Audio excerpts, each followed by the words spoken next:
અમદાવાદના કાગડાપેટ વિસ્તારમાં ગુનાખોરી બેફામ બની છે।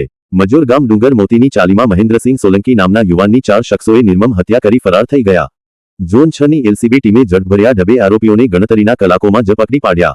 હત્યાનું કારણ માત્ર ને માત્ર સાવ હલકી તકરાર હોવાનું પ્રાથમિક તારણ છે, પરંતુ પોલીસે બીજો કોઈ એંગલ છે કે નહીં તેની તપાસ શરૂ કરી છે। એલસીબી પીએસઆઈ મનીષ બ્રહ્મભટ્ટના માર્ગદર્શન હેઠળ આરોપીઓની સખત પૂછપરછ કરવામાં આવી રહી છે।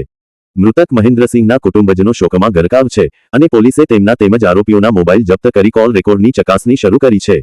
કાગડાપેટ વિસ્તાર અમદાવાદમાં ઊંચા ક્રાઇમ રેટ ધરાવતા વિસ્તારોમાં સામેલ છે, જેના કારણે પોલીસે પણ અહીં સતત એલર્ટ રહેવું પડે છે। આ ઘટનાએ ફરી એકવાર શહેરમાં કાયદા અને વ્યવસ્થાના મુદ્દે ચર્ચા જગાવી છે। હવે જોવું રહ્યું કે પોલીસ આ હત્યાના તમામ પાસાઓને ઉકેલી કેટલા સમયમાં અંતિમ સત્ય સુધી પહોંચે છે। કાગડાપીઠ પોલીસ સ્ટેશન વિસ્તારમાં મજૂર ગામ 3 રસ્તા પાસે કિશન ઉર્ફે મહેન્દ્ર ભાવેશભાઈ સોલંકી નામના 20 વર્ષના યુવકનું ચાકુ લાગવાથી હત્યા થઈ છે।